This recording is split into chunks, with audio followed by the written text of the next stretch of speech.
Hola amigos, bienvenidos un día más a otro de los webinars que organizamos desde Risco. Gracias por acompañarnos. Mi nombre es Francisco Álvarez, soy Senior Service Engineer de Risco Group Iberia y hoy vamos a hablar sobre las centrales Wacom Pro que hemos lanzado recientemente. Hay bastantes asistentes que todavía no han llegado, no sé si estarán teniendo algún problema con la inscripción.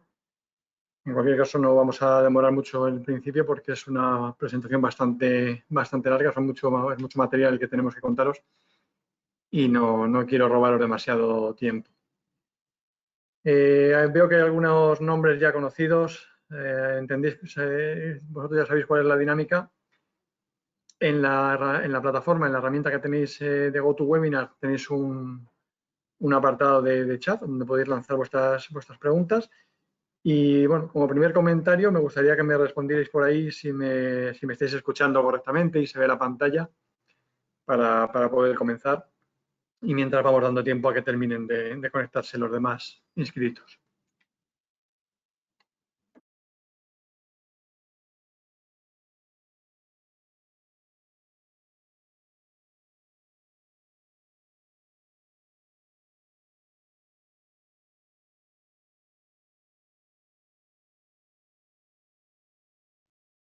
Bien, nos confirman que sí que está todo correcto, así que vamos a empezar. La idea sería tardar dependerá un poco de cómo se dé, pero ya digo, la presentación es bastante larga. Espero poder hacerlo aproximadamente en 1 hora 15 minutos. No creo que necesitemos 1 hora y media, ¿de acuerdo? Si nos demoramos un poco, pues os pido disculpas ya de antemano.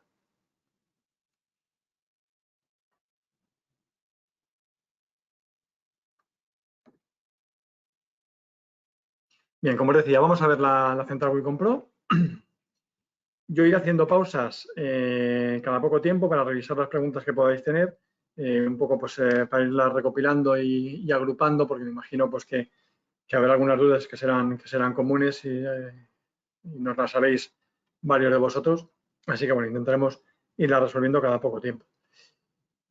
Hay una parte de la presentación que es, la presentación en general, el peso de la presentación está hecho en un PDF, que os lo voy a ir presentando en pantalla, pero aquí detrás de mí tengo un panel con una central que, bueno, al final más o menos vais a ver lo mismo que estáis viendo en el PDF, pero para que podáis verlo un poco más en directo y así pues quedará más claro cómo va todo.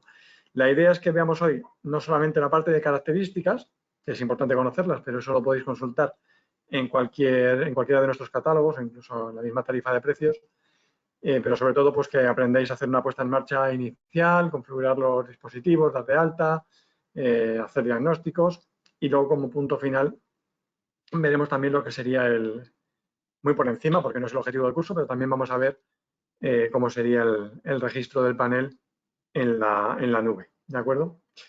Así que no os quito más tiempo y vamos a empezar ya.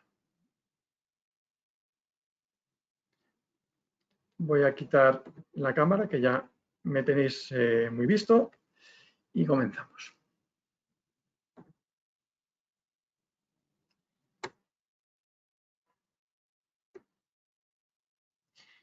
Bueno, en principio vamos a ver, lo primero, pues hacernos una idea de qué es una Wacom Pro.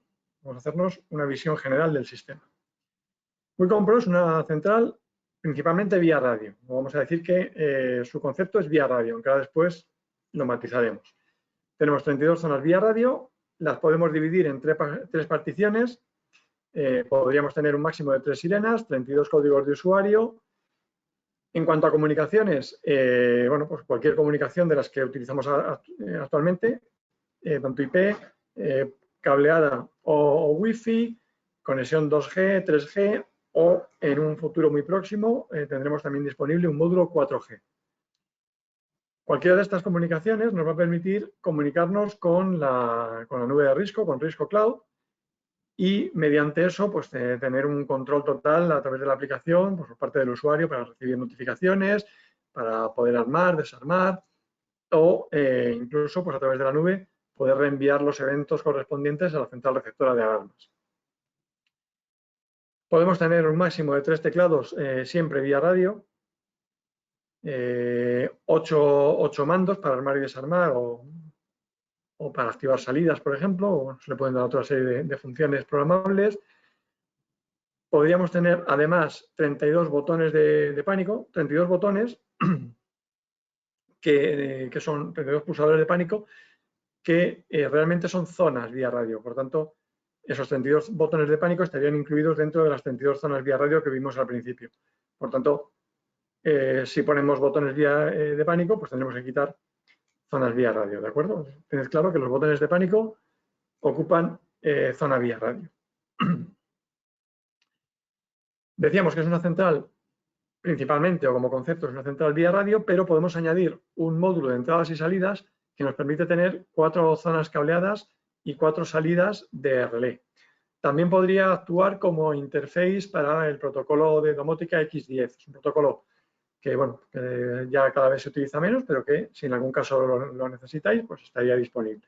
A través de este módulo de entradas y salidas podríamos interconectarnos con el interface X10 y a través de eso enviar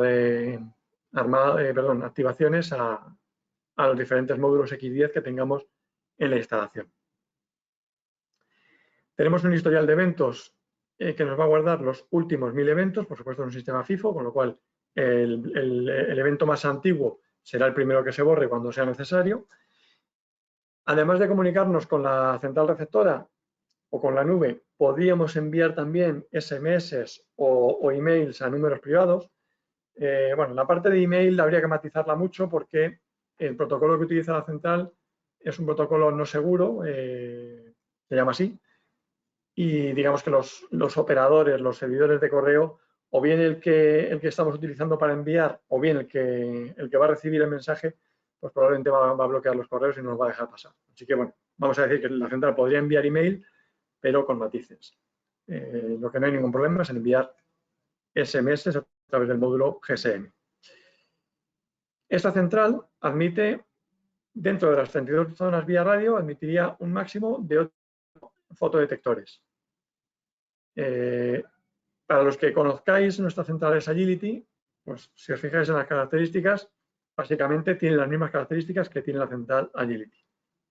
Solo que, bueno, tiene un nuevo formato, la electrónica es nueva, es una carcasa más compacta y, bueno, tiene una serie de funcionalidades que la diferencian de Agility, pero digamos que el tipo de instalación que podemos hacer y las características, las capacidades son equivalentes.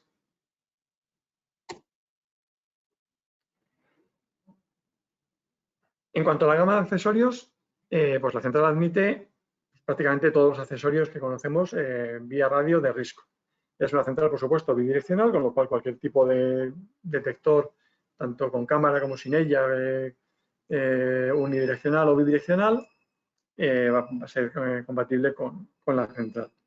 Aquí tenéis un pequeño resumen de más o menos de los más importantes, pero no son solamente los que están aquí en la pantalla, sino que hay muchos más aparte de estos.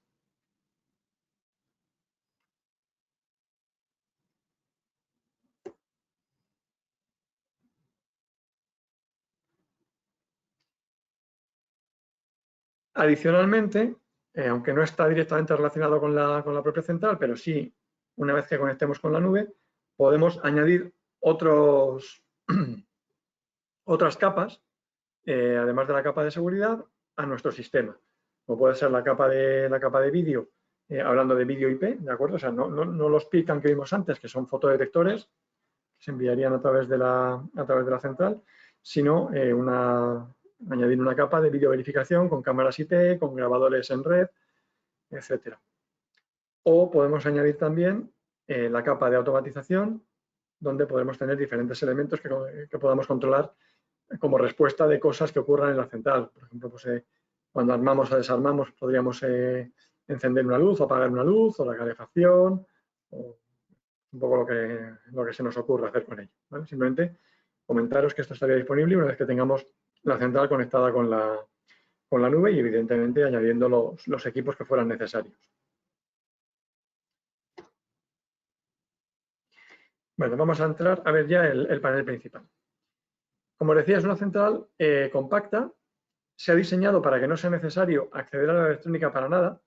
Los que conocíais Agility, digamos el concepto de central compacta, me refiero compacto en cuanto a tamaño y que estaba, digamos, todo en un paquete, no como las centrales compactas que conocíamos antaño, donde va teclado central, sirena y todo junto, sino que en cuanto a que es un diseño, bueno, pues va, digamos, todo muy agrupado y que evitamos tener que acceder a la electrónica. Entonces, si os fijáis, ahora la parte de atrás va completamente cerrada, no es necesario que abramos la caja de plástico para nada, porque los módulos de comunicación los conectaríamos desde fuera.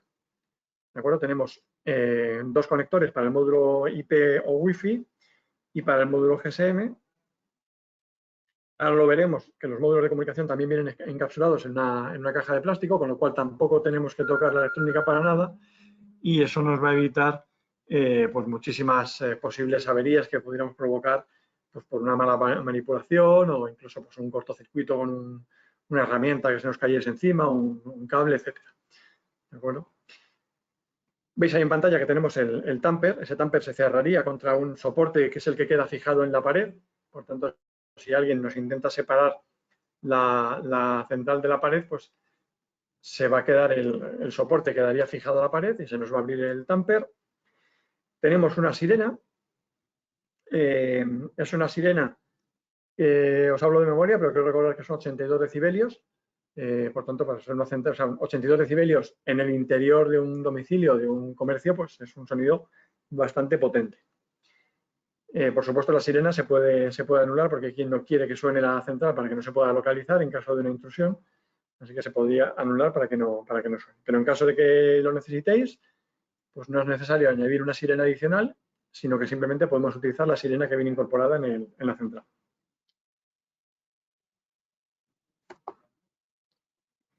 Vale, aquí veis los dos módulos de comunicación, como os decía, pues vienen encapsulados en una carcasa de plástico para que no sea necesario modificarlos para nada, manipularlos, perdón, y simplemente los podríamos conectar en la central, sin tener que abrir ni acceder a la electrónica de ninguna forma. Como curiosidad os comento que los módulos de comunicación, lo que es la electrónica interna, la compartimos entre todas las centrales. Sí que tienen cada uno una referencia diferente, pues por ejemplo en este caso vienen con una carcasa de plástico, para si fuese un módulo para central Lysis, pues no necesita la carcasa de plástico, o en el caso del módulo GSM, pues dependiendo del tipo de antena que lleve, pues tiene una referencia o tiene otra, pero lo que es la propia electrónica que utilizamos para todas las referencias es la misma. Os lo comento un poco como curiosidad.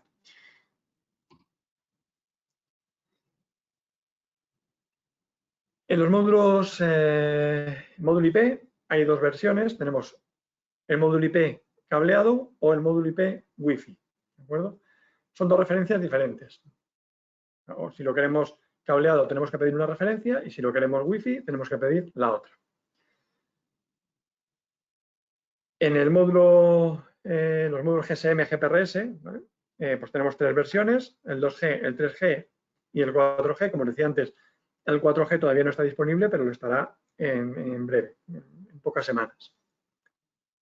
Estos módulos son directamente multisocket, lo que significa que por el mismo canal podemos transmitir a varios sitios diferentes. En centrales antiguas, hablo de hace 4 años aproximadamente, los módulos eran monosocket. Eso significa que si solo tenemos un módulo Wi-Fi, perdón, un módulo IP, porque Wi-Fi no existía en aquel momento, si solo tenemos un módulo IP, con ese módulo solamente podemos transmitir a un sitio. Podemos transmitir o bien a la nube, o bien a la central receptora, o bien al software de comunicación. ¿Vale? Ahora, con estos módulos que son multisocket, por un solo canal podríamos transmitir a todos los sitios, ¿vale? A la nube, a la receptora y además al software de configuración. Bueno, esto es importante entender la diferencia, ¿vale? Ahora mismo en las versiones actuales con módulos multisocket, pues lógicamente son mucho más flexibles de lo que eran hace tiempo, que nos obligaba a lo mejor a tener dos canales diferentes, uno para transmitir a un sitio, por ejemplo, el módulo IP para transmitir a un sitio y el módulo GSM para transmitir al otro. Ahora es interesante tener la comunicación duplicada para tener un respaldo. pero por el mismo módulo podemos transmitir a varios sitios.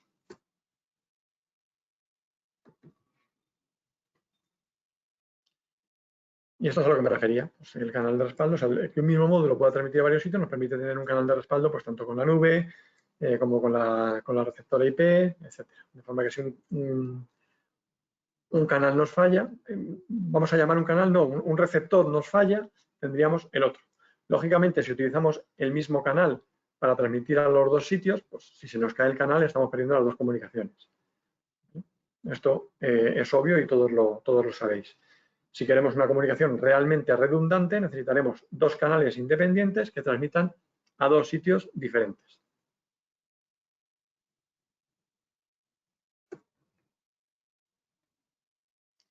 Creo que tenemos alguna pregunta.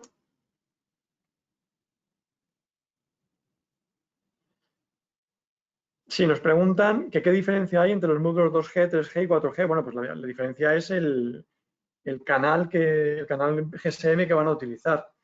Utilizan tecnología 2G, 3G o 4G.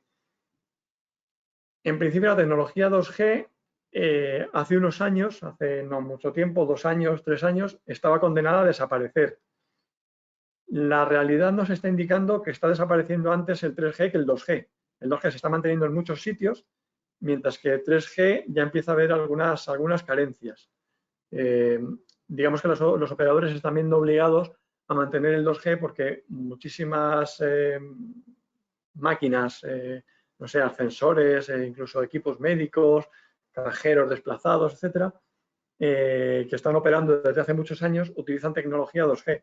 Entonces, para los operadores supondría un problema eliminar ese canal. Así que se está manteniendo más de lo que pensábamos, mientras que sí que el 3G se está viendo sustituido por el 4G.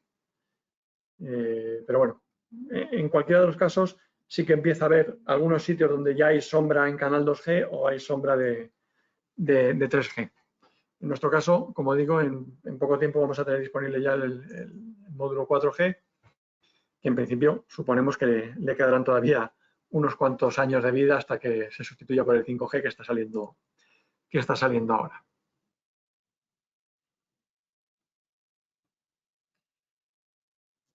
Sí, Agustín nos pregunta por el módulo IP y el Wi-Fi. Sí, como os decía, son referencias diferentes. Hay una referencia para el módulo IP, que no la tengo ahora mismo en la cabeza, pero se podría mirar en los catálogos, y otra referencia diferente para el módulo Wi-Fi. Son dos módulos independientes. Uno es cableado, otro inalámbrico.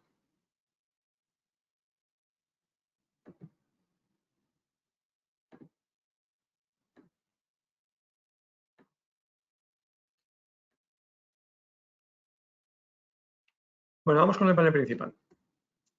En el panel principal, lo primero que nos encontramos son unos LEDs que nos van a informar del estado del sistema.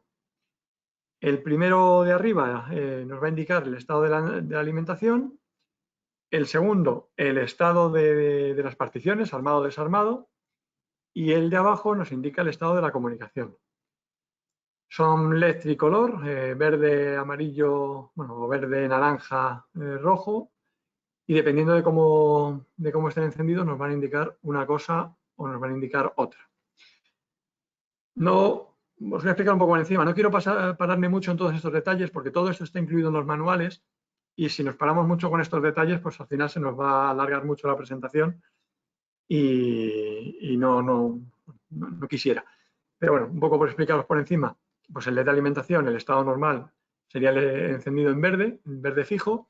Si enciende en rojo nos va a indicar que tenemos un problema de alimentación, nos falta 220, y si enciende en ámbar, pues lo que nos indica es que tenemos un problema de batería. El estado de las particiones, pues si está en rojo nos indica que el sistema está armado, puede ser en armado total o parcial. Si está parpadeando en rojo, pues nos indica que un parpadeo en rojo rápido indica que hay una alarma, o un parpadeo lento nos puede indicar que está en tiempo de entrada-salida. ¿Vale? O sea, acabamos de armar o acabamos de entrar en la instalación y tenemos que desarmar antes de que se active la alarma. Si está encendido en verde, pues está desarmado y el sistema está listo. ¿De acuerdo? Bueno, revisando un poco todo esto que está en el manual, ¿vale? Importante que veáis el estado del LED de comunicación porque es el que nos va a decir muchas veces si la tarjeta SIM se ha conectado ya con la red GSM o no, ¿vale? Dependiendo de la información que nos dé ahí, pues nos va a ayudar a diagnosticar en qué estado se encuentra el sistema. Luego también nos indicaría cuando todos parpadean a la vez, si están parpadeando en naranja con un parpadeo lento, los tres a la vez, insisto, no por separado como vimos antes, sino los tres haciendo el mismo parpadeo, pues nos estaría indicando que necesitamos reemplazar la batería. Y si parpadean en verde, significa que estamos en modo aprendizaje, es decir, estamos en el modo para grabar transmisores vía radio, que ahora después veremos cómo se hace.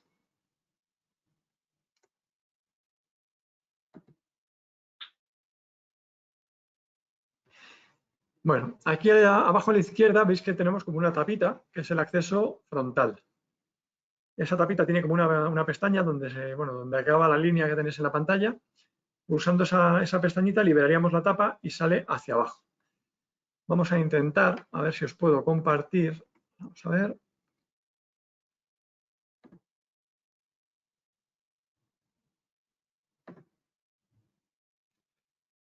Vamos, creo que estáis viendo la cámara. ¿De acuerdo? Vamos a ponerla un poquito mejor colocada. Ahí está. Bueno, la resolución no es muy buena, pero para lo que queremos nos sirve. Aquí tenemos el panel.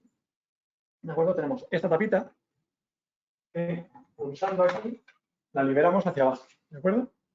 Y entonces aquí nos vamos a encontrar, bueno, ahora vamos a ver en la diapositiva también, pero nos vamos a encontrar el conector de alimentación, nos encontramos el tamper de esta tapa, lógicamente, para que cuando la quitemos, pues si no estamos autorizados, porque no hemos entrado en programación, ¿vale? Que sería la forma de entrar en modo mantenimiento, pues al abrir la tapa nos estaría generando una señal de tamper.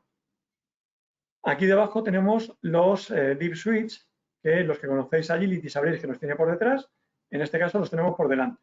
Es decir, no hay que desmontar la caja, no hay que desmontar la central de la pared para tener acceso a ella. Los tenemos disponibles por delante. Tenemos el LED de aprendizaje para grabar los transmisores vía radio y tenemos un botón para resetear la central. Ahora vamos a ir desglosando todo esto, aunque digamos que lo principal ya os lo he comentado. Volvemos atrás. Ok. Vale, como os decía, tenemos el conector de alimentación, tenemos el pulsador de tamper que se abre al levantar la tapita, tenemos los micro switch donde podemos acceder al switch para resetear el panel, no para resetear el panel, sino para resetear los códigos de usuario y de instalador, ¿vale? De usuario, instalador y subinstalador, ¿vale? Para poder entrar con los predeterminados.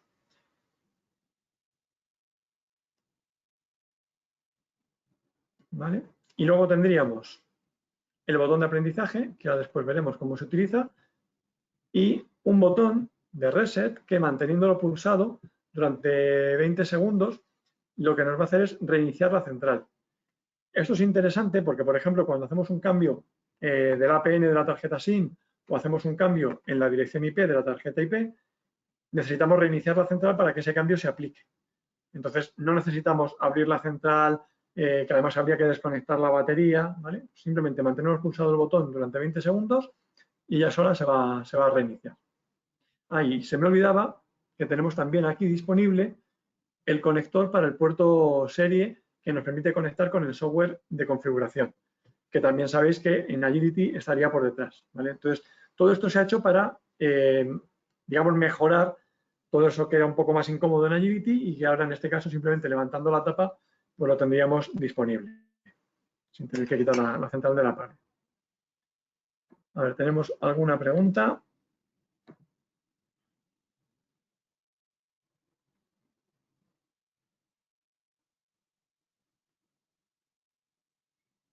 Bueno, nos preguntan por el manual de la central. Entiendo que deberá estar descargado en la página web nuestra.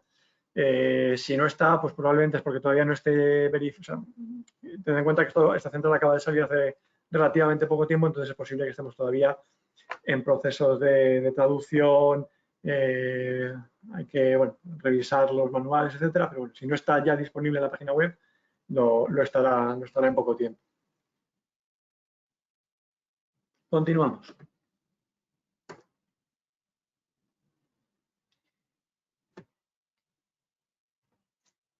Bueno, este sería el teclado que utilizaríamos para programarlo, es el teclado Panda que ya conoceréis.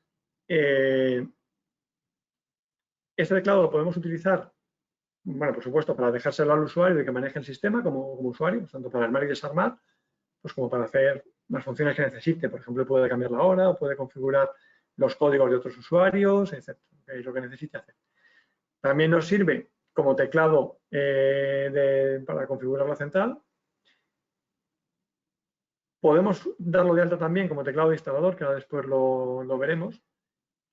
E incluso también está disponible para armar y desarmar el sistema mediante una tarjeta, un llavero de proximidad, ¿vale? Como el que veis en pantalla.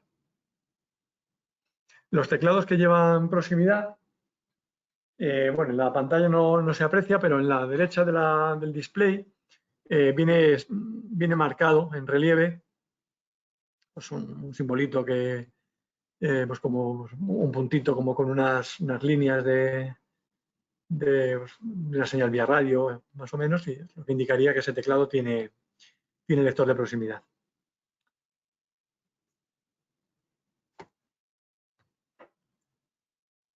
Por supuesto, incluye funciones de emergencia. Cuando damos de alta el teclado nos va a preguntar si queremos utilizar estas funciones y si le decimos que sí, pues las funciones serán alarma de fuego pulsando el 4 y el 6 a la vez, aviso de emergencia médica pulsando el 7 y el 9 a la vez, o alarma de pánico pulsando los dos escuditos, estos son la estrella que tenéis arriba, siempre a la vez, durante más de 2 segundos, ¿vale? Para activar esas alarmas.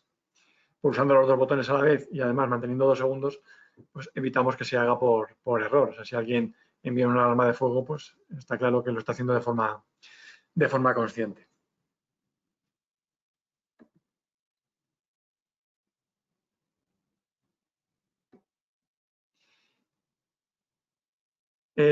Nos preguntan que dónde está la batería. La batería estaría, para acceder a la batería sí que hay que abrir la central, ¿vale? O sea, habría que desmontarla de la pared y abrirla por detrás para acceder a ella. Pero en principio es una batería de litio, eso es importante, lo que significa que tiene una duración muchísimo mayor que las que conocíamos hasta ahora de plomo o de níquel cadmio. Por tanto, pues el acceso para cambiar la batería pues se va a producir, no sé, una vez cada 5 años o una cosa así. Todavía no tenemos experiencia para decir exactamente cuánto dura, pero en principio, siendo una batería de litio, pues deberíamos esperar una duración de 5 años como mínimo, ¿de acuerdo? Así que en ese caso sí que habrá que abrir la central, pero nada más. Para todo lo demás se puede hacer sin abrir la central para nada.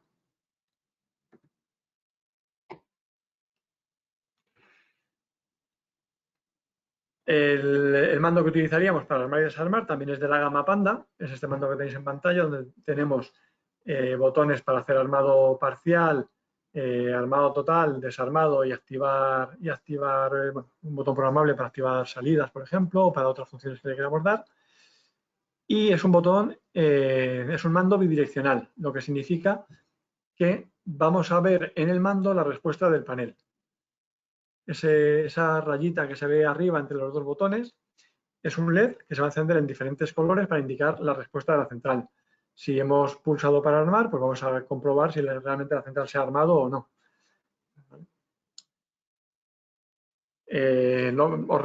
Os digo, o sea, igual que os dije antes, toda esta información la tenéis en los manuales, así que no merece la pena que perdamos mucho tiempo aquí, ¿vale? Pero bueno, lo tenéis ahí en pantalla un poco qué significaría cada color o cada tipo de parpadeo que haga el LED.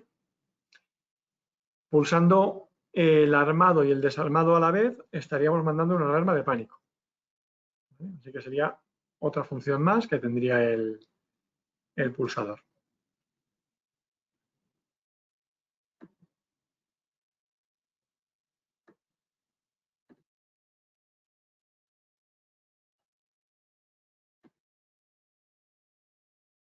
Ok. Bueno, esto es un poco lo que comentábamos, ¿vale? Para qué sirve cada botón, pero bueno, los símbolos ya los conocéis porque son similares a los que utilizamos en los teclados o en otros mandos. Bueno, verificación visual de alarmas. En principio, tendríamos disponible directamente la verificación con fotodetectores, utilizando tanto los PIRCam de interior que ya conocíais de Agility, los Beyond de exterior, que, bueno, que algunos también conoceréis, que ya llevan algo más de un año en el mercado.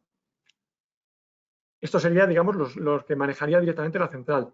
Una vez que la central la hayamos conectado con la nube, pues como os decía antes, además podemos añadirle pues, las cámaras IP, los grabadores NVR, y ya con eso pues permitiríamos que el usuario pues, pueda acceder a las imágenes desde la aplicación o desde la web. Diferencias entre los detectores vía radio con cámara y las cámaras IP. Bueno, pues básicamente que los detectores vía radio lo único que pueden mandar son fotogramas, o sea, van a mandar X imágenes cada X tiempo, lo que configuremos cuando hay un evento, mientras que las cámaras IP, además de eso, pues también el usuario puede acceder a ver imágenes en vivo en tiempo real, ¿no? De lo que está ocurriendo en la instalación. Y además, en el caso de que añadiésemos un grabador, un NVR, pues también desde la aplicación se podrían revisar esas grabaciones de, insisto, de cámara IP, ¿vale? No de los fotodetectores.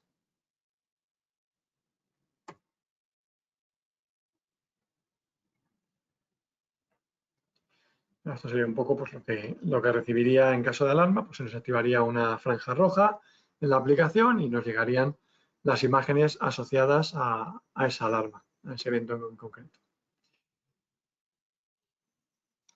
Características.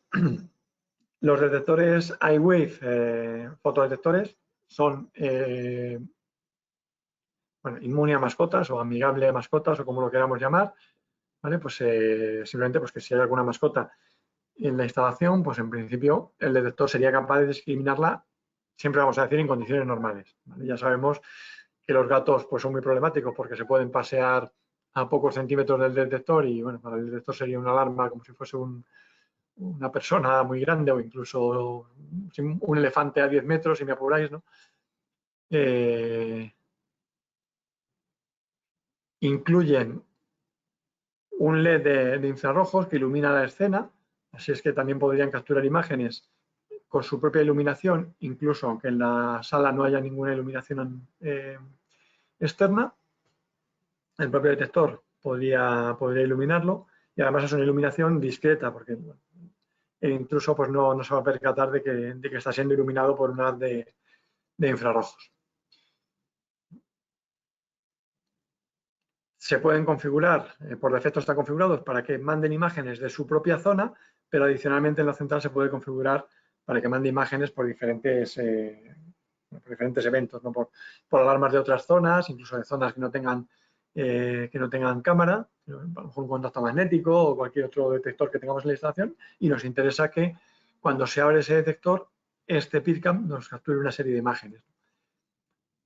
O incluso pues, que capture una serie de imágenes por determinado evento, por fuego o lo que nos interese. Los detectores Beyond de exterior son doble tecnología, lo que nos minimiza las posibles falsas alarmas, aunque, como yo siempre explico en estas charlas, pues cualquier detector que tengamos en el exterior es un entorno muy cambiante, muy difícil de controlar y siempre es muy posible que tengamos alguna alarma no deseada. Eso es algo que tenemos que asumir y que hay que explicarle al cliente que eso puede pasar.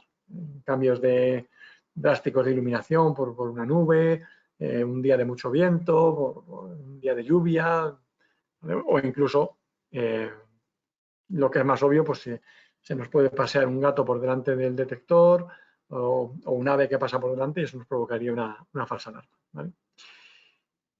Entonces, aún así, pues, tener una doble tecnología y bueno, los algoritmos internos del detector Beyond pues, nos permiten minimizar esas posibles falsas alarmas.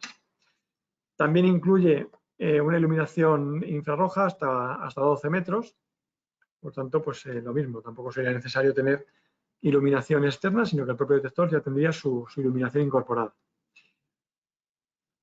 Tiene diferentes capas de antisabotaje. Por supuesto, tenemos el tamper para que si alguien intenta arrancarlo de la pared, pues nos va a dar una alarma. tiene detección de anti-masking. Si alguien intenta tapar el detector de infrarrojos, nos va a dar una alarma también. Y tiene sensor de posición. Tiene un sensor de movimiento que en caso de que alguien le dé un golpe y lo intente cambiar de posición, pues también nos daría una alarma de sabotaje.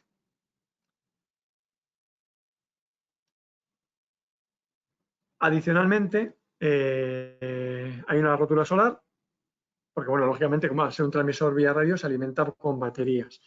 Entonces, hay una rótula solar que le podemos añadir y esa rótula lo que haría es que mientras que tengamos sol en la placa solar, y una plaquita solar que lo veis arriba aunque se ve muy pequeño, pero en la imagen se ve más o menos, esa rayita que se ve en la rótula, pues eso es una célula solar que, mientras que le esté dando el sol, pues estaría utilizando la placa solar para alimentar el detector y así estaríamos ahorrando consumo de batería.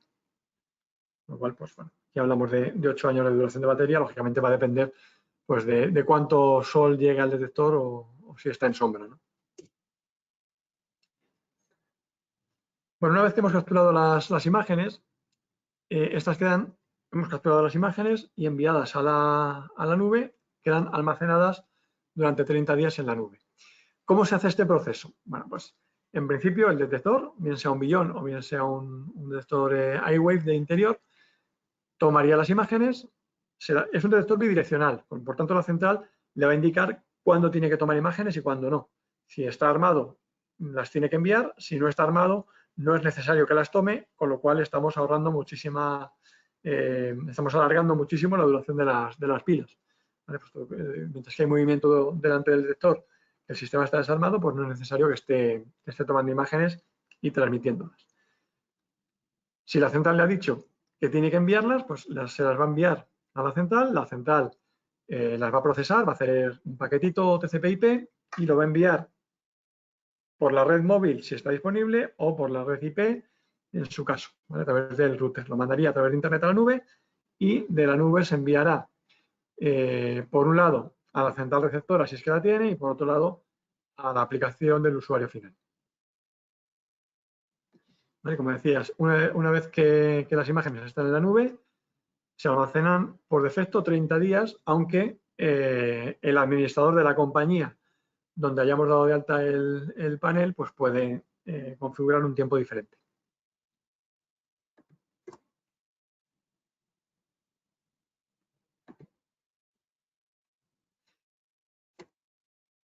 Bueno, ¿cuál sería el flujo, digamos, recomendable de instalación?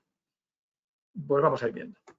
Esto, por supuesto, cada maestrillo tiene su librillo y seguramente pues, los que tenéis experiencia de instalación, pues es probable que tengáis otras preferencias y queréis hacerlo en otro orden, pero en principio este orden sería un orden bastante recomendable y bastante sensato. Lo primero sería montar la central, es decir, cogeríamos el panel, cogeríamos los módulos, el módulo IP, el módulo GSM, lo que vayamos a poner, los insertaríamos, ¿vale? Elegiríamos la ubicación de montaje. Entonces, para elegir la ubicación tenemos que tener en cuenta, por un lado, como es un sistema vía radio, pues es muy importante que elijamos un sitio para poner el panel que esté céntrico en la instalación. Ya sé que esto va a depender de lo que nos diga el cliente, que al final pues, es su casa, ¿no? Bien sea el domicilio, bien sea un local del comercial, etcétera, pues es ese que me va a decir, no, es que yo he pensado que la central la quiero poner aquí porque aquí es donde no se ve o aquí no me estorba o lo que quiera. Pero también tenemos que estar nosotros con nuestro criterio profesional para decirle, mira, es que si la ponemos donde usted me pide en el sótano 3 pisos por debajo, pues va a tener usted muchos problemas o primero voy a tener yo muchos problemas para enlazar los detectores y que todo funcione. Entonces, mejor una ubicación lo más céntrica posible, que todo tenga, que no haya detectores muy, muy lejos, mientras que otros están muy, muy cerca, ¿vale? Que todo quede más o menos a unas distancias equivalentes. Que tengamos, lógicamente, una fuente de alimentación para no tener que llevar un cableado desde la otra punta, desde el local. Que tengamos acceso a la red, tanto sea IP como GSM, si tenemos que hacer una conexión cableada o Wi-Fi, pues que tengamos una conexión cableada o que la red Wi-Fi llegue con buena cobertura. o si va a transmitir a través de GSM, pues lo mismo, que la pongamos en un sitio donde la cobertura GSM sea buena. Esto va unido al siguiente punto, que es que lo pongamos lejos de fuertes interferencias. Y una fuerte interferencia es cualquier equipo electrónico. Por ejemplo, el router Wi-Fi, ¿vale? Entonces, esto es importante porque a veces, si no tenemos esto en cuenta, el sitio más fácil donde vamos a poder montar la central sería al lado del router Wi-Fi, porque ya tenemos cerca alimentación, tenemos la toma de red, ¿vale? Pero sin embargo es un mal sitio en cuanto a interferencias. Al lado del router Wi-Fi es mal sitio, detrás de la televisión, que muchas veces nos dicen, no, pónmela aquí detrás de la televisión, que así no se ve. Pues detrás de la televisión, pues mal sitio también, porque la televisión también, además de hacernos de pantalla, pues también radia muchas interferencias, cualquier tipo de armarios metálicos, cualquier maquinaria, algo que tenga motores, frigorífico, cualquier cosa así, pues nos puede generar muchas interferencias. Y luego, por supuesto, pues que elijamos una ubicación que sea segura. Que el panel esté relativamente oculto, que no sea fácil de ver, pues no sé, un repartidor o alguien que llega a la instalación de forma ocasional, pues que no cualquiera pueda ver dónde está el panel, ¿no? Que esté más o menos escondido, aunque accesible pues, para el usuario y para el instalador. Una vez que hemos elegido la ubicación, esto es muy importante, la altura de montaje tiene que ser al menos a 1,2 metros del suelo.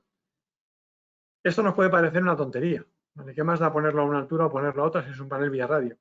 Bueno, pues precisamente por eso es muy importante ponerlo a 1,2 metros del suelo, porque la señal vía radio, aunque atraviesa lógicamente los materiales, atraviesa muros, pero también rebota, ¿vale? No toda la señal atraviesa, sino que hay una parte de la señal que rebota. Entonces, si ponemos la central a menos altura del suelo, la señal no nos va a llegar bien a la central, ¿vale? Se va a perder bastante de esa señal, se va a perder por el camino. Además de que la mayoría de los suelos, a no ser que sea una casa muy, muy antigua, pues tiene una estructura de vigas metálicas y de, bueno, pues encofrado, etcétera, pues que nos va a hacer que, de pantalla, que va a hacer que esa señal pues se reduzca y se reduzca además mucho. Si alguna vez tenéis ocasión de hacer la prueba y veréis cómo la diferencia entre ponerlo a 10 o a 15 centímetros del suelo y poner la central a 1,2 metros o a 1,5 metros es abismal en cuanto a recepción. Como decía, pues alejarlo de cualquier cosa que nos pueda meter interferencias, canalizaciones de alimentación que tengamos por el techo, equipos de aire acondicionado, equipos vía radio, como por ejemplo aquí pues un termostato, suponemos que vía radio, ¿vale? Pues si lo ponemos muy muy cerca, pues también nos puede afectar, porque en principio pues puede ser que comparta frecuencia o incluso, bueno, aunque no comparta frecuencia, pero los armónicos nos pueden afectar. El router Wi-Fi, equipos de audio, todo ese tipo de cosas. En ese caso el equipo de audio, pues los altavoces tiene una bobina que también genera interferencias, ¿vale? O, por ejemplo, pues, estanterías metálicas, archivadores. Todo eso nos va a hacer de pantalla y nos va a producir una reducción de la señal que nos llega a la central. Todo este tipo de cosas, antes de elegir la ubicación, son relativamente fáciles de ver. A veces siempre, o sea, en cualquier sitio cualquier ubicación que vayamos a encontrar, ¿no? Pues vamos a encontrar que tenemos un problema de un tipo o de otro, pero siempre es más fácil resolver esto de antemano que no después, cuando hemos puesto la central y los detectores y está funcionando y vemos que, pues, que no nos llega la señal, que tenemos pérdidas de supervisión, etcétera. Así que es importante tener todo esto en cuenta antes de hacer la instalación. La ventaja, que como el panel va alimentado con batería, pues una vez que lo tenemos encendido, podemos desconectarlo de la red de 220 y ir probando diferentes ubicaciones hasta encontrar una en la que la señal sea óptima. Una vez que hemos elegido la ubicación, pues lo primero sería asignar el teclado y seleccionar el idioma, es decir, hacer el primer proceso de arranque o de puesta en marcha de la central. Bueno, una descripción del teclado, ya más o menos lo conoceréis. Los iconos, en este caso el teclado Panda, diferencia con otros teclados más antiguos, es que tiene una serie de iconos en pantalla que nos van a dar información de estado y entre esos iconos se incluye uno que nos da información de la conexión con la nube. Así que antes el truco que teníamos era ver si el panel se ponía en hora. Si se ponía en hora él solo, significa que se ha conectado con la nube. Bueno, pues además tenemos un un icono con forma de nube que nos lo va a indicar. ¿Vale? Si está encendido fijo, es que ya nos hemos conectado con la nube. ¿Vale? Tienen estos iconos que tenemos en la parte de abajo. Las teclas, pues el menú más o menos, los que ya conocéis de otros sistemas, o tanto nuestros como incluso de otros fabricantes, pues más o menos tampoco tiene mucho misterio. La teclita de abajo a la izquierda, que con el simbolito este de ajustes, pues sería para entrar en programación, o para ir un paso hacia atrás, sería más o menos, pues la podemos utilizar como la tecla del escape del ordenador, del escape. El candado abierto con el OK sería el equivalente al Enter para guardar un campo que hemos cambiado o para seleccionar un campo en el que queremos entrar, un menú en el que queremos entrar. Tenemos unas teclas de cursor hacia arriba, abajo, derecha e izquierda, que son para movernos por los menús. Dependiendo de dónde estemos, si es una lista, pues nos moveremos arriba o abajo. Si es un menú o un texto, por ejemplo, que tenemos que seleccionar, pues nos moveríamos a la derecha o a la izquierda con ellas. Si tenemos que cambiar una selección, a veces si tenemos una lista de opciones, tenemos que cambiar de opción, pues lo haríamos con la tecla del armado parcial. O, por ejemplo, cuando tenemos que seleccionar entre sí o no, pues lo haríamos con el armado parcial. La tecla 0 es la que nos permite salir de programación, seguido del OK. Y bueno, pues ahí tenéis en pantalla los códigos por defecto, que son, para los que conocéis Agility, los mismos que utilizamos en Agility. Instalador es el 0132 y el usuario principal o gran maestro el 1234. Vale, tendríamos que asignar el teclado, es lo primero que tenemos que hacer para poder empezar a trabajar. Tenemos dos formas de hacerlo. Podemos darlo de alta como un teclado más de la instalación si lo vamos a dejar allí, lo va a usar el usuario para armar y desarmar, o lo podemos dar de alta como teclado de instalador si además tenemos un teclado adicional pues, sin pantalla, por ejemplo, o simplemente el usuario no va a utilizar teclado. ¿Vale? Pero sí que necesitaremos obligatoriamente un teclado para inicializar el sistema. En ese caso, como decía, lo podemos dar de alta como teclado de instalador. Como teclado permanente, a ver, creo que es en la siguiente diapositiva.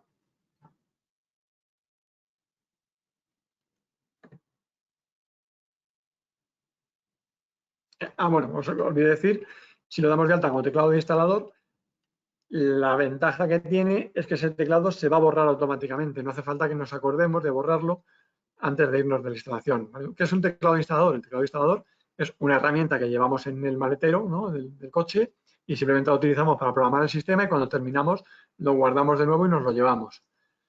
¿Vale? Si este teclado lo hubiésemos dado de alta como un teclado más de la instalación, pues automáticamente cuando nos lo llevemos, pues se va a generar un fallo de supervisión porque la central va a estar comprobando la comunicación con ese teclado y en el momento que vea que no puede comunicarse con él porque nos lo hemos llevado, pues nos va a generar un fallo de supervisión. Entonces, para evitar eso, si es un teclado que solamente lo vamos a utilizar como herramienta y después nos lo llevamos, pues lo podemos dar de alta como teclado de instalador. Una hora después de salir de programación, cuando el sistema está en reposo una hora, automáticamente nos borraría el teclado y no nos va a dar ningún tipo de fallo porque no esté cerca de la central. ¿Cómo lo damos de alta? Para dar de alta un teclado de instalador, ¿vale? Teclado temporal, lógicamente primero tenemos que poner las baterías al teclado, porque el teclado viene sin las baterías puestas, pero con una funda de plástico que tenemos que quitar para que haga contacto. El botón que os expliqué antes que tenemos en el frontal, que es el botón de aprendizaje, de los dos botoncitos azules que tenemos detrás de la tapa, pues el de arriba. Lo pulsamos levemente, ¿vale? Un segundo. Pulsamos y soltamos, ¿vale? Menos de un segundo. Automáticamente después pulsaríamos el candado, o sea, el armado total y el armado parcial, los dos mantenidos a la vez, ¿vale? Hasta que la central emita un pitido. Una vez que emita un pitido ya nos va a empezar a mostrar cosas en el teclado, ¿vale? Nos desplazaremos ya con los cursores y ya vamos avanzando a lo que nos vaya pidiendo el display.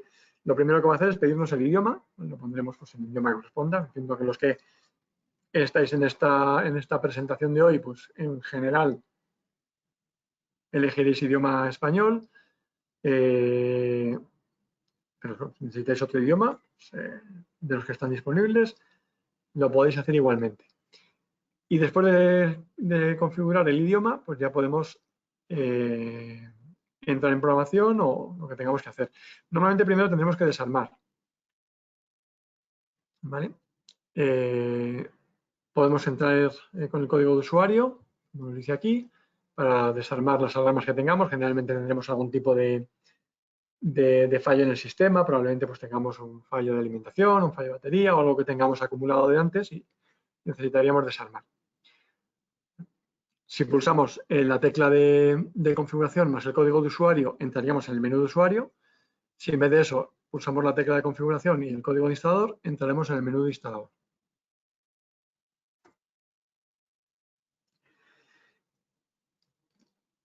En el caso de que queramos dejar el teclado en la instalación, lo vamos a dejar ahí instalado y lo va a utilizar el usuario para armar y desarmar, entonces lo daríamos de alta de una forma diferente. Le ponemos las baterías al teclado, utilizamos el mismo botón, pero ahora hacemos una pulsación larga de al menos 5 segundos. Mantenemos pulsado 5 segundos, la central va a emitir un pitido y ya a partir de ahí, pues lo mismo como hemos hecho antes, entramos en el menú de usuario o entramos en el menú de instalador. Bueno, nos va a pedir, si es el primer teclado que estamos dando de alta, nos va a pedir también que seleccionemos el idioma. Si ya hemos dado de alta algún teclado anteriormente, pues ya no pide el idioma, ¿vale? Porque ya está seleccionado. Y a partir de ahí, pues ya vamos a dar de alta los demás dispositivos. Ahora vamos a ver cómo. Esto que estáis viendo ahora es muy importante. Cuando seleccionamos un idioma, por detrás de eso, asociado con el idioma, la central le está asignando al panel un ID de cliente. ¿Vale? ¿Qué es el ID de cliente? El ID de cliente, los que conocéis nuestros sistemas, lo habréis visto 1000 veces.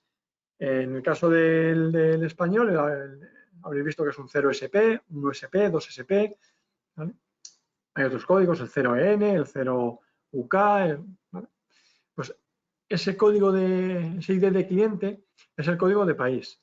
Y eso es lo que va a definir la plantilla de valores predeterminados que se van a cargar en la central. Entonces, en esa plantilla pues se incluyen pues, los valores que se han elegido en cada país. Por ejemplo, el tiempo de entrada, el tiempo de salida, tiempo de sirena, si tiene que tener un retardo de sirena o no, los códigos de usuario y instalador, ¿vale? Todo ese tipo de cosas. Al final es una plantilla de programación que va asociada con el idioma.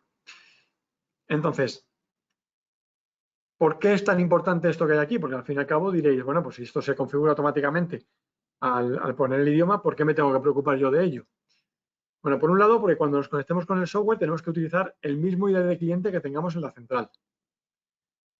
Pero por otro, es porque así de forma un poco indirecta, ¿vale? Lo que nos está diciendo ahora es que si no hemos hecho estos pasos que hemos visto en las dos diapositivas anteriores de acceder con un teclado, bien sea de instalador o teclado permanente, como no hemos configurado el idioma de la central, tampoco hemos configurado el ID de cliente. Y no configurar el ID de cliente significa que el panel no va a funcionar o por lo menos no va a funcionar al 100%. ¿Vale? Porque digamos que no hemos hecho el proceso de inicialización y el panel hay cosas que, dicho así coloquialmente, no sabe cómo tiene que hacerlas porque no se lo hemos dicho. ¿Vale? No le hemos dicho si el panel va a estar instalado en España, si va a estar instalado en Inglaterra o va a estar instalado en Italia. ¿Vale? Para entendernos. Por tanto, habrá cosas que no van a funcionar. Así es que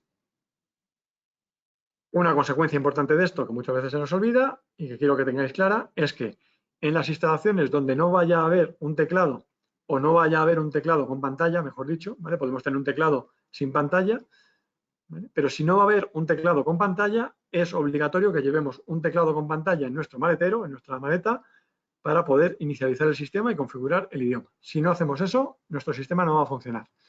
Y además es que no va a servir de nada que le demos vueltas a ver si lo puedo configurar desde el software o a ver si lo puedo inicializar de no sé qué forma. Hasta que no vayamos con un teclado con pantalla a la instalación, ese sistema no va a funcionar al 100%.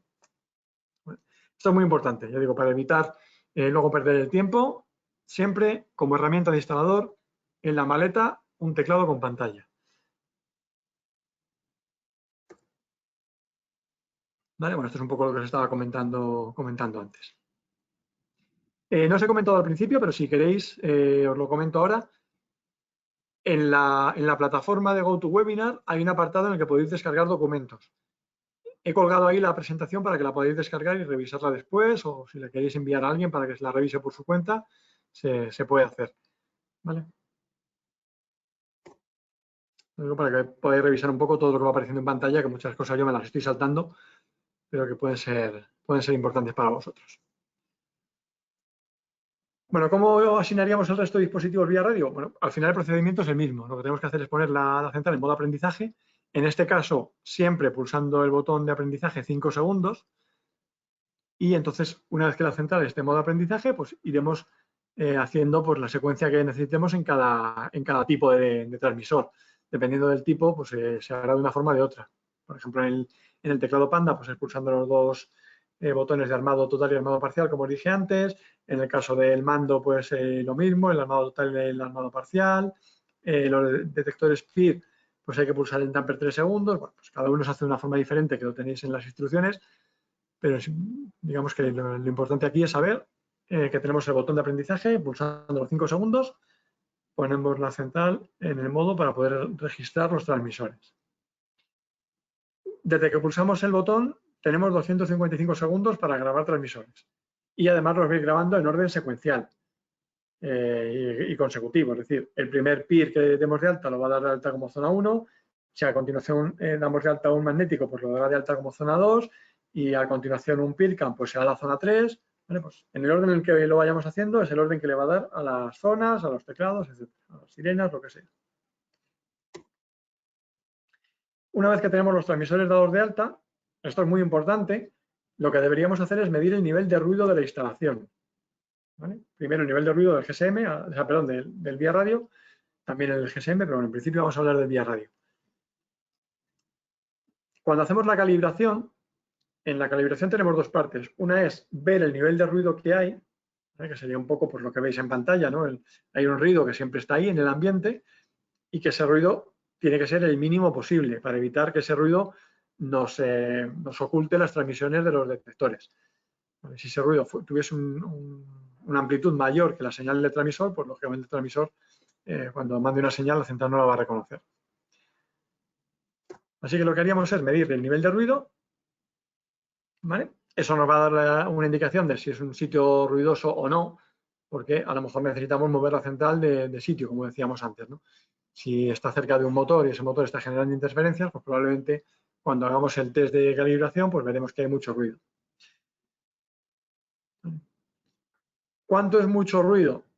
Bueno, pues por encima de 30 vamos a considerar que es una instalación problemática. Lo normal, instalaciones normales, sería en torno a 10, 15, 20%. Es el nivel de ruido normal que podemos encontrar en cualquier sitio. Es raro encontrar menos de eso, salvo que estemos, no sé, en medio del monte. ¿Vale? Pero entre 10, 15, 20 sería un nivel normal. Hasta 30 sería aceptable. Por encima de 30 es muy peligroso porque cualquier detector que tenga una señal, una amplitud que no llegue a pasar ese 30%, pues la señal no la vamos a entender. La central no va a ser capaz de entenderla. ¿Vale?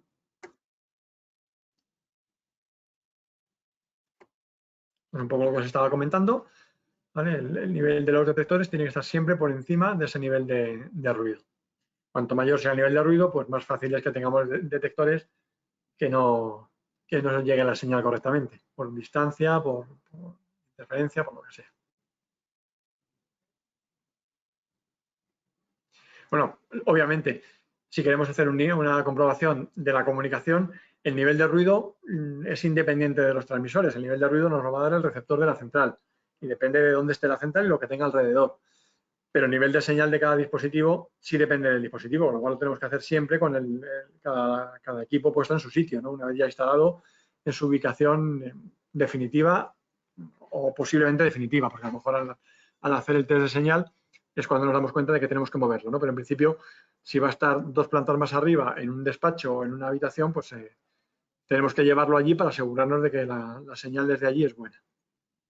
Y una vez que hemos comprobado que la señal es buena, pues ya podremos fijarlo a la pared.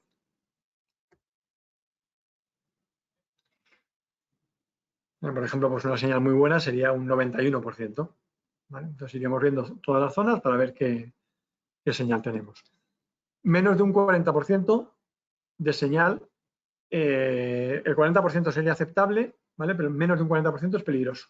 ¿Vale? Igual que dijimos antes que el nivel de ruido por encima de 30 no es recomendable, pues el nivel de señal por debajo del 40 tampoco es recomendable. ¿Por qué? Porque a lo mejor ahora mismo tenemos un 40% que sería aceptable, pero mañana, no sé, hay una puerta de garaje que está abierta o está cerrada y nos reduce más la señal y ese 40 pasa a ser un 20. ¿Vale? Y ya tendríamos problemas de pérdida de supervisión. Bueno, si os vais fijando en la diapositiva, abajo a la derecha tenéis la ruta de menús para llegar hasta este menú en concreto del que estamos hablando, antes de comunicación, en este caso, de las zonas. Una vez que hemos hecho el test de comunicación, el test de nivel de ruido por un lado y el de comunicación de los transmisores por otro, tendríamos que hacer una calibración del vía radio. Esa calibración lo que va a hacer es buscar el canal con mejores condiciones para transmitir. Y además va a adaptar la transmisión de los transmisores, que son bidireccionales, a la señal que necesiten. ¿Vale? Los que estén más cerca pues podrán reducir la señal y los que estén más lejos tendrán que aumentarla. ¿Vale? O sea, es importante hacer la calibración y que la podéis hacer además en cualquier momento. Hacer la calibración nunca va a ir a peor la instalación, sino que siempre nos va a mejorar porque cada vez que le demos a calibrar, pues la central se va a adaptar de nuevo a las condiciones que normalmente van a ser cambiantes, ¿no? Porque podemos tener, puede haber un mueble que se ha movido, se ha cambiado de sitio, han cambiado una luminaria que antes era de un tipo y ahora es de otro, ¿vale? Pues ese tipo de cosas. Nunca está de más cuando vayamos a la instalación, aunque sea por otro motivo, hacer una calibración y comprobar cómo va todo. En cuanto a la cobertura GSM, pues lógicamente también es muy importante. La señal GSM nos la va a dar en intervalos de 0 a 5. Valor recomendado, aunque la diapositiva habla de un valor 2, yo diría que el valor 2 más que recomendado es el mínimo. El recomendado sería 3 o por encima de 3. Un valor de 2 sería suficiente para transmitir. Esto pensando un poco que es como las rayitas que vemos en el teléfono móvil. Si tenemos 3 rayitas, pues más o menos estamos tranquilos de que vamos a poder hablar bien y vamos a poder navegar. Si tenemos 2 rayitas, pues igual si nos movemos un poquito o de repente un día hay un poquito más de humedad en el ambiente, pues esas 2 rayitas se convierten en una y vamos a tener problemas de comunicación. ¿Vale? No vamos a poder hablar, se nos va a cortar la voz o cuando estamos navegando, pues nos va a ir todo mucho peor, ¿no? Así es que yo diría a nivel recomendado 3, mínimo posible 2. ¿Vale? Pero siempre contando con que 2 sea en las peores condiciones y pensando que en las mejores condiciones ese 2 va a ir siempre hacia arriba y nunca hacia abajo. ¿Vale?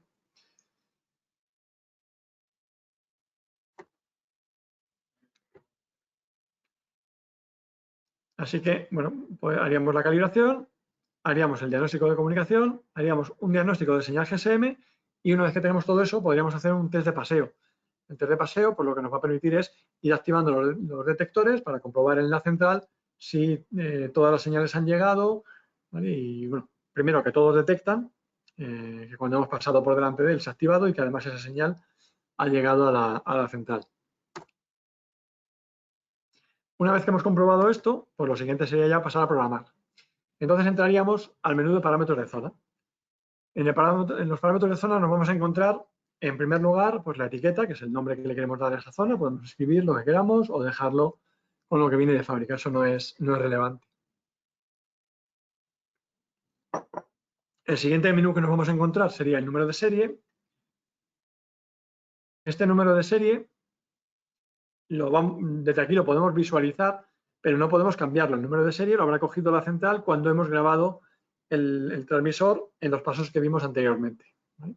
Simplemente cuando entramos aquí, vemos el número, o sea, lo vemos, lo podemos visualizar y podremos comprobar si queremos que realmente ese transmisor que está registrado en la zona número tal, pues corresponde con el que nosotros pensamos que tiene que ser. La siguiente opción del menú va a ser la partición, donde podemos decirle a qué partición pertenece una zona.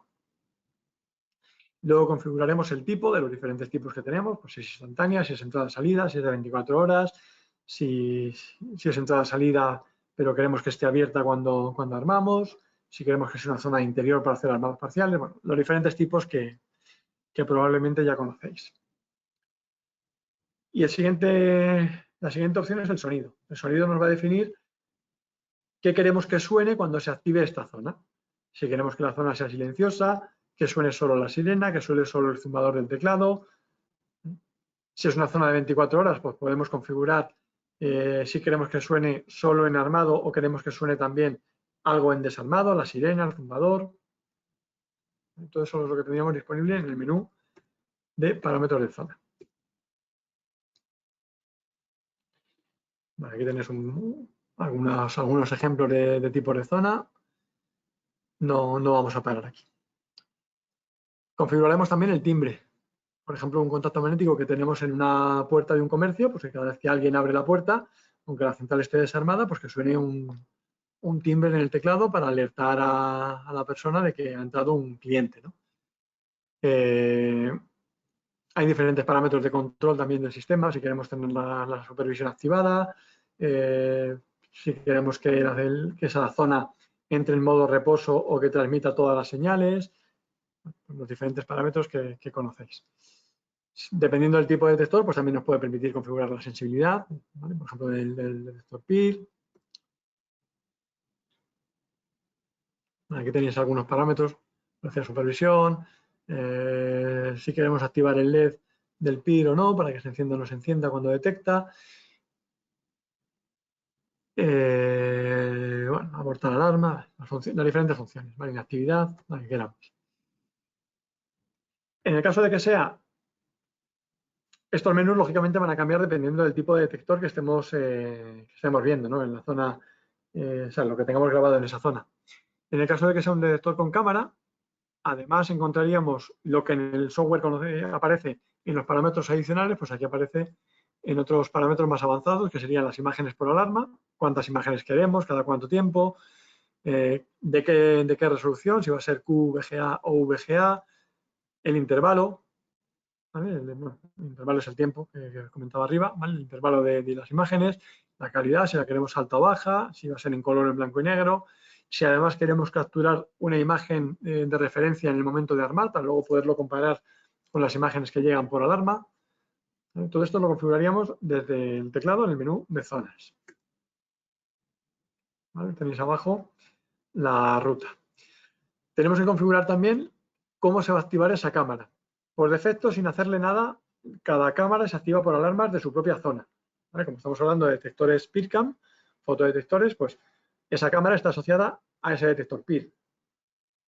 Si queremos que haga otras cosas diferentes, pues también le podemos decir en seguir sistema, seguir partición o seguir zona, qué otras cosas queremos hacer. Por ejemplo, seguir sistema le podemos decir que se active, que mande imágenes pues por un fallo de alimentación, se me ocurre. No sé si tiene mucho sentido, pero se podría hacer, ¿vale? Por coacción, como pone aquí. Seguir partición cuando tengamos cualquier alarma de esa partición o por eventos de pánico, de sabotaje, de fuego. Seguir zona, pues que si este detector tiene que capturar imágenes también por alarmas de otra zona diferente. Entonces eso lo podríamos definir aquí en los parámetros avanzados. Después pasaríamos a los parámetros del sistema. Que son parámetros, una vez configuradas las zonas, pues ya configuraríamos parámetros más generales. Por ejemplo, los tiempos de entrada-salida, tiempo de sirena, cuánto tiempo va a estar sonando. Los tiempos de supervisión de los detectores, el tiempo de interferencia. El tiempo de interferencia es muy importante porque es el que nos va a decir si nos están intentando sabotear con un inhibidor para que mande alarmas a la central receptora. Esto por defecto no viene habilitado y muchas veces nos damos cuenta de ello cuando hemos tenido una intrusión real. Si queremos utilizarlo, hay que ponerle un tiempo de interferencia que nos interese, 20, 30 segundos, el que queramos.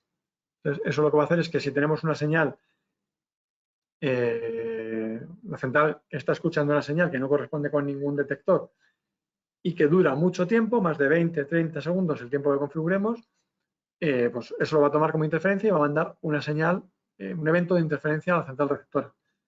Esto es algo así como decir, no sé qué ocurre, pero tengo una señal aquí muy, muy, muy potente que no me va a dejar escuchar, no me dejaría escuchar a mis transmisores en el caso de que alguno me mandase una señal. Así que por si acaso, yo te lo aviso, pum, y se lo manda a la receptora. ¿Vale? El tiempo de supervisión tampoco viene configurado. Hay dos tiempos, tiempo de supervisión TX y supervisión RX. ¿Vale? No vamos a entrar en mucho detalle porque seguro que va a generar un poco de dudas, pero os comento que los dos tiempos tienen que estar configurados para que la supervisión se active. ¿vale? Tal y como vienen, el tiempo de supervisión TX viene configurado, creo recordar que en 54 segundos, si no recuerdo mal, no os hablo de memoria, pero el tiempo de supervisión RX no viene configurado, viene con 0. Tiempo de supervisión TX es lo que le dice a cada transmisor que mande una señal cada ese tiempo, cada 54 minutos, tiene que mandar una señal simplemente para decirle a la central, estoy vivo, ¿vale? Sigo vivo, sigo aquí, ¿vale? Eso lo haría cada transmisor cada 54 minutos o el tiempo que configuremos. El tiempo de supervisión RX es la ventana de tiempo en la que la central espera recibir esas señales. Normalmente se suele configurar con un tiempo 3 veces mayor al de TX. Es decir, si estamos mandando una señal cada 54 minutos, configuraríamos un tiempo de supervisión RX de 3 horas. Si en 3 horas no me ha llegado ninguna de las señales de supervisión del transmisor, daré un fallo de supervisión, ¿vale? Una señal puntual de transmisión se puede perder por el motivo X. 2 señales sería raro, pero bueno, vamos a dejar que se pierdan. Si se pierden 3 señales seguidas, es que algo pasa. El detector nos lo han robado, ya no está donde estaba, se ha quedado sin pilas o ha dejado de funcionar, ¿vale? Así que se configuraría de esta forma. Tiempo de supervisión TX en minutos, 54 minutos o el tiempo que le queramos poner, incluso hay quien le pone 15 minutos, aunque lógicamente cuando más señales de supervisión mandemos, porque esto lo va a estar haciendo continuamente. Si mando una señal cada 15 minutos, pues lógicamente la pila va a durar muchísimo menos. Entonces proponemos un tiempo de supervisión TX y acorde con ese tiempo, 3 veces por encima como mínimo, tenemos que poner un tiempo de supervisión RX. Si le hemos dicho 15 minutos, pues le podemos decir a la central que el tiempo de supervisión RX sea de 45 minutos o de 1 hora, ¿vale? Sería un tiempo suficiente. Si en 1 hora no ha llegado ninguna señal del transmisor, generamos un fallo de supervisión. Bueno, me he salido un poco del tema, pero considero que es algo importante porque también suele generar muchas dudas. Bueno, luego tenemos una serie de controles donde definimos pues, si queremos hacer armado rápido, ¿vale? Por ejemplo, que simplemente pulsando el candado de armar, pues estemos armando sin introducir código o armado sin tiempo de salida también, armado instantáneo, se puede definir desde aquí. Si queremos tener un pánico audible, si queremos que se genere una alarma local cuando tenemos una detección de interferencia de inhibidor, ¿vale? Todo eso lo configuraríamos en la parte de controles. Después iríamos a la comunicación, donde vamos a configurar la transmisión con receptora, la comunicación con el software de configuración, las diferentes contraseñas que necesitamos para podernos conectar, si tenemos números privados a los que transmitir SMS o emails, como vimos al principio, y donde vamos a configurar también la comunicación a la nube. Definimos las etiquetas, ¿vale? El nombre de las particiones, el nombre del sistema y los diferentes sonidos. Qué volumen le queremos dar a las sirenas, ¿vale? Etcétera. Vamos a abreviar un poco que se nos está echando el tiempo encima. Bueno, en el modo de comunicación vamos a configurar los diferentes canales. El canal GSM, el canal IP. ¿Vale?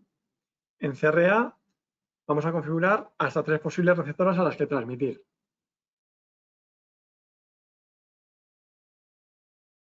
Es independiente de la nube, sino que sería una transmisión pues, a nuestra IP receiver o transmisión se pueden enviar SMS si la receptora lo admite o podemos transmitir en CIP si la receptora lo admite. En Configuration Software pues definiríamos, pues, ya digo, las contraseñas, los códigos de acceso para conectarnos con el software bidireccional.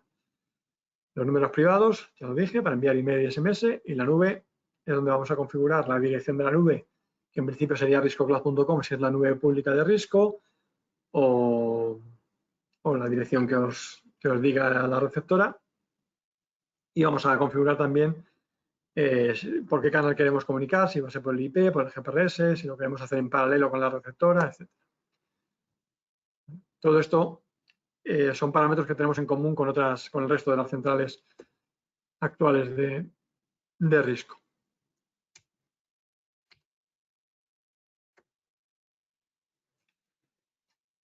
A continuación definiríamos los códigos de usuario.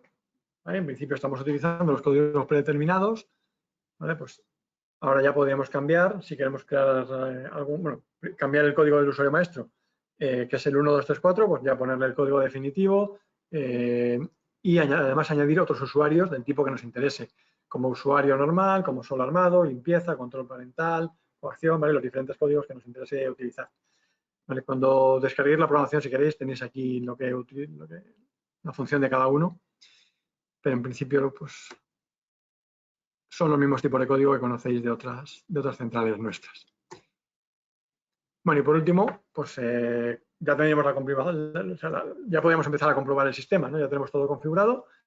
Hemos revisado, o vamos a revisar ahora, mejor dicho, que no tengamos problemas en el sistema, es decir, que no tenemos fallo de batería, que no tenemos fallo de tarjeta SIM, que no tenemos un fallo de IP, todo ese tipo de cosas. Es decir, la parte de problemas que la tengamos vacía. Hacemos un test de paseo, como vimos antes, para revisar que todas las zonas funcionan. Hacemos un test de sirena para comprobar que suena cuando hay una alarma. Hacemos un test de receptora para comprobar que la central transmite y a continuación haríamos un test de números privados para comprobar que además envía los SMS o el email al usuario. Bien, con esto tendríamos la central ya funcionando. ¿Qué es lo siguiente que tendríamos que hacer? Pues conectarla con la nube. Accederíamos a la web de administración, que es riscocloud.com/ic o /installer, como aparece ahí. ¿Vale? Con eso nos aparecería la ventana de acceso que tenemos en pantalla. Lo siguiente, bueno, elegiríamos el idioma si nos interesa cambiarlo, o lo dejamos en inglés si nos apañamos. Ponemos nuestras credenciales y le damos a login. Ponemos nuestras credenciales y ya tenemos una cuenta creada. Si no la tenemos, pues utilizaremos el botón de al lado que pone Sign Up en inglés o registrarse en castellano y pondríamos nuestros datos para crear una cuenta en la nube. Una vez que accedemos con nuestras credenciales, estaríamos accediendo a la web de administración donde veremos todo el contenido de nuestra compañía. ¿Vale? Cuando nos registramos en la nube, nos estamos registrando como administrador, con lo cual estamos creando una compañía. Dentro de esa compañía vamos a ir dando de alta las diferentes instalaciones, que es lo que aquí llamamos sitios. Cuando entramos, lo que vamos a encontrarnos es la lista de sitios. Para añadir una instalación, pues lo que tenemos que hacer es pulsar en el botón de arriba a la izquierda, ese botón azul que pone Add Site o añadir sitio si habéis cambiado el idioma. ¿Vale? Ese que tenemos ahí, que se muestra. Ah, no, perdón. Una vez que le hemos dado a añadir sitio, nos iríamos a añadir panel. Añadir sitio es añadir la instalación. ¿Vale? Digamos, la instalación como concepto. Dentro de la instalación puede haber cámaras, puede haber central, puede haber dispositivos de automatización. ¿Vale? Entonces, primero añadimos la instalación en sí y luego ya dentro de la instalación añadimos los dispositivos. En este caso, vamos a añadir la central. Entonces, nos iríamos a la pestaña panel, añadir panel para introducir los 11 primeros dígitos del número de serie. Los números de serie vienen en las centrales con una etiqueta en la que aparecen 15 dígitos, como este que veis ahí de ejemplo en la pantalla. Para registrarlo únicamente utilizamos los 11 primeros, es decir, empezando por la izquierda, en este caso 224, 002, 904, 70. ¿Vale? Los 4 últimos los descartamos. Nos introduciríamos en el campo que tenéis arriba a la derecha. Tenemos que introducir la contraseña de comunicación con la nube. Esta contraseña en el panel la tendríamos disponible en el menú de comunicación nube. ¿Vale? Aparece una contraseña que en el display del teclado la podemos ver y de fábrica son 6 As mayúsculas. Si no la hemos cambiado en la central, cuando demos de alta esta instalación en la nube, tenemos que introducir esa misma contraseña, las 6 As mayúsculas. Si lo hubiésemos cambiado en la central, pues aquí tendremos que poner la contraseña que hayamos puesto en la central. ¿Vale? Exactamente igual, con mayúsculas, con minúsculas, como lo hayamos escrito, si tenemos algún carácter especial, ¿vale? Tal y como lo hayamos escrito en la central, tiene que estar aquí. Si esa contraseña no coincide, lo que va a ocurrir es que el panel no se va a conectar con la nube. Bueno, faltó por deciros, aunque no aparece en la pantalla, pero una de las cosas que tenemos que introducir para dar de alta la instalación es poner la dirección de correo del usuario, ¿vale? Del que vaya a ser el propietario de la instalación. Yo recomendaría que mientras estáis haciendo las pruebas de instalación, os podéis dar de alta vosotros como instaladores, con una cuenta de correo vuestra, y cuando hayáis terminado, lo que hacéis es acceder a la web de usuarios con vuestras credenciales de usuario y os cambiáis vuestra dirección de correo por la del cliente, ¿vale? Y ya le pasáis el control a él. Pero en principio, pues es mucho más cómodo que os deis de alta vosotros como usuario principal para poder hacer las pruebas, comprobar que llegan las imágenes, que la alarma salta, que llegan las notificaciones, ¿vale? Todo ese tipo de cosas. Y una vez que todo esté en marcha, pues ya cambiáis vuestra dirección de correo de usuario por la del usuario real, que es el propietario de la instalación. Entonces, al introducir esa dirección de correo, la nube os enviará un mensaje con una invitación. Es decir, vosotros no estáis dando de alta al usuario realmente, sino que lo que hacéis es invitarle a convertirse en propietario. Y en esa invitación lleva un botón donde pone continuar, que tiene que pulsar allí para terminar de registrarse. Se le van a pedir una serie de datos, ¿vale? Dirección, que ya termine de introducir su número de teléfono, pues el resto de información que se le pida, y ya con eso se convertirá en propietario. Hasta que no termine todo ese proceso, no se ha convertido en propietario y, por tanto, sus credenciales no van a ser válidas, ¿vale? Al hacerlo de esta forma, ¿qué es lo que ocurre? Que la contraseña que va a utilizar el usuario de la web, la contraseña que tiene que introducir para acceder en la web o en la aplicación de móvil, solamente la va a conocer él, porque él es el que la introduce, no la introduce el instalador, ¿vale? Entonces, esto es una forma de mantener la privacidad y la seguridad del sistema, ¿vale? El único que conoce las credenciales es el propio usuario porque es él el que las ha introducido. No ocurre como pasa en otros sistemas o incluso pasaba con el método que utilizábamos nosotros hace años, pues que el usuario os da la contraseña a vosotros para que la introduzcáis, ¿no? En este caso no. Vosotros simplemente le invitáis a convertirse en propietario, él recibe un correo y al aceptar ese correo es cuando tiene que terminar de registrarse y ya introducir la contraseña que él quiere utilizar. Bueno, ya tendríamos el panel registrado en la nube, pues lo siguiente sería configurarlo para poder hacer conexiones bidireccionales con nuestro software. Lo primero sería que os descarguéis la última versión de software que tenemos puesto en la página web, en riscogroup.com, en riscogroup.es, ¿vale? Si estáis registrados ahí y sois cliente directo, automáticamente se os va a dar de alta para poder acceder a las descargas.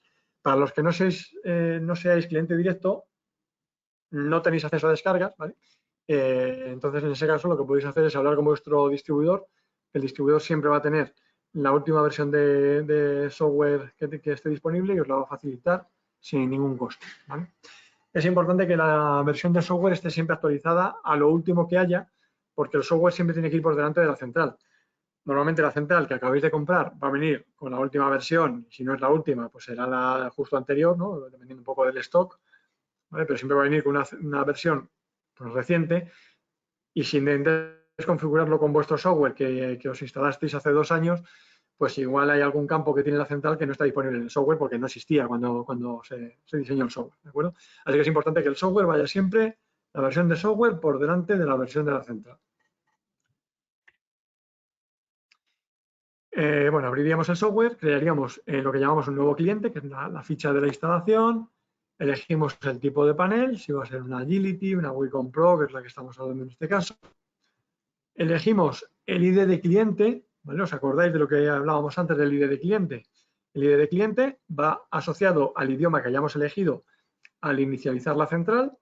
Si hemos elegido idioma español, va a coger el 0SP. Si hemos elegido otro idioma, pues cogerá otro ID de cliente, ¿vale? Entonces, una vez que hemos elegido el idioma, tendríamos que comprobar, sería conveniente que comprobásemos qué ID de cliente tiene la central, por si acaso, aunque en principio, una vez que os acostumbréis, ya digo, si la central le habéis puesto idioma español, pues el ID de cliente que será 0SP. Si es otro idioma, pues y lo utilizáis habitualmente, pues ya sabéis que el código de cliente pues, será el que sea. Entonces, ese mismo código ID de cliente que hemos puesto en la central es el que tenemos que poner aquí cuando creamos la ficha de la instalación.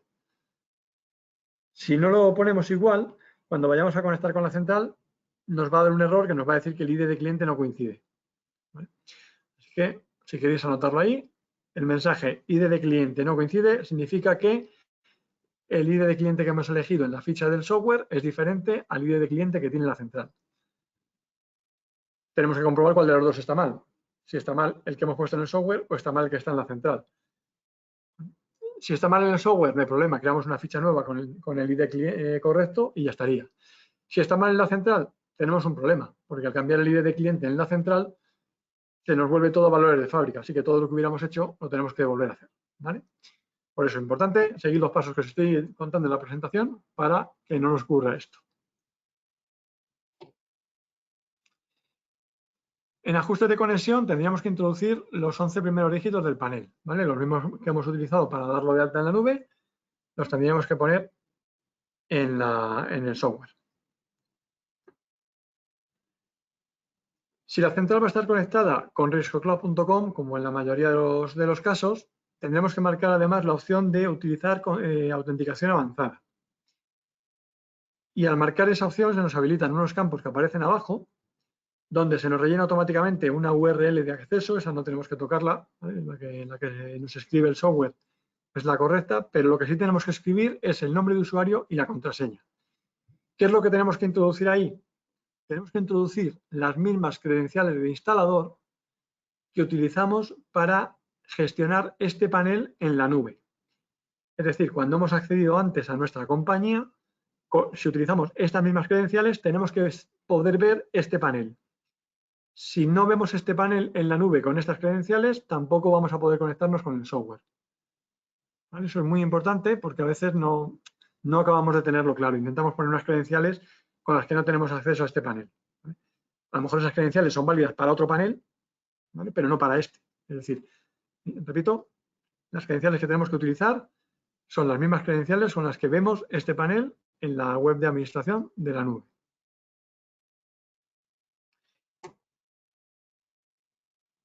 Después seleccionaremos el canal por el que nos vamos a conectar. En este caso, pues, como estamos hablando de conectarnos a través de la nube, pues elegiríamos la conexión a través de la nube y le pulsaríamos a conectar.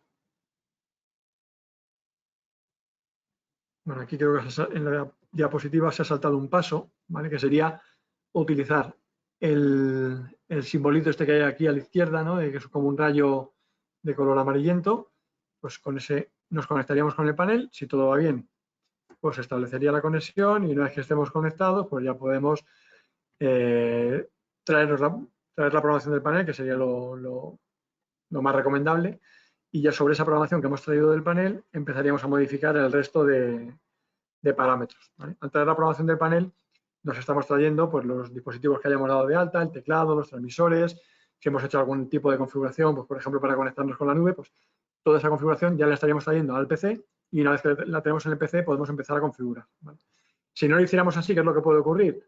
Pues que le estemos volcando, si empezamos a programar en el panel, en la central, perdón, sin haber traído la programación del panel, pues cuando volquemos esa programación estaríamos borrando los cambios que teníamos en el panel, ¿vale? Porque no los teníamos hechos no los había actualizado en el software. Y bueno, pues lo recomendable también, una vez que tenemos toda la programación hecha, pues sería guardar esa plantilla en un archivo con extensión BCX, pues para futuras referencias, ¿no? Si nos hace falta enviárselo a alguien, etc. Bueno, con esto, al final nos hemos ido a la hora y media que os decía al principio que no quería llegar, pero bueno, no creo que ha sido interesante porque, aunque alguna cosa le he pasado por alto, pero he intentado no dejarme lo más importante al menos. Habéis hecho bastantes preguntas, algunas muy interesantes. Si queréis dejamos un par de minutos mientras que nos despedimos para hacer algunas nuevas preguntas y responderlas. Voy revisando de todas formas si me he dejado alguna sin contestar.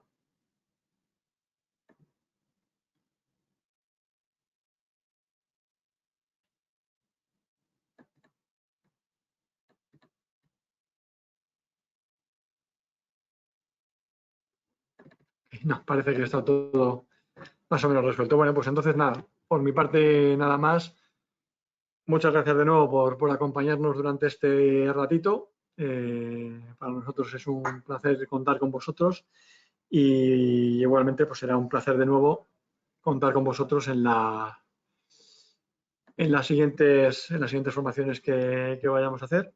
La próxima semana tenemos otra, quiero recordar que es de ProSys Plus, no estoy muy seguro, pero en cualquier caso en nuestra página web tenéis el calendario de formaciones.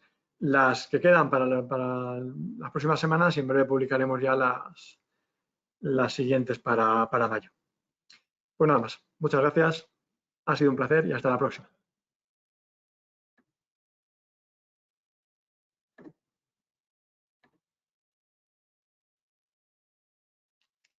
No voy a hacer esto ahora.